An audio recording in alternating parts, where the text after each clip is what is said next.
now. I want to talk about how all of a sudden being a nerd is in and we're erasing all of like that awful childhood stuff that happens to so many of us. Because now it's, oh, we weren't bullying y'all because y'all were into anime. We were bullying y'all because y'all stank. Or y'all were always doing something weird. A few. A lot of y'all were bullying us just for being into different things. The whole discussion about I was bullied as a nerd is such a complex discussion because being a nerd as a whole is a alternative culture. It's alternative, meaning it's not normal. It's not something that society has always done. It's just something that was created by a small group of people who had a different interest than what society had. And just a little small fun fact, the word nerd was created by Dr. Seuss in 1950 to describe one of his fictional creatures.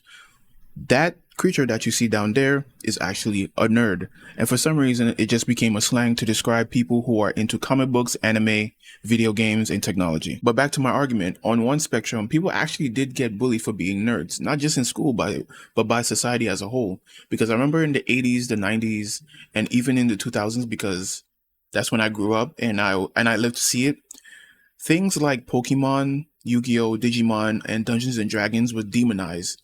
If you were a nerd and you grew up in a religious household, you were not allowed to watch these animes or collect the trading cards or play Dungeons and Dragons. Or as someone like myself who is a video game nerd, I was told as a kid many, many times that, oh, if you keep playing video games, you will never amount to nothing in life. You just be wasting your time. You need to be doing other productive things. Is that true?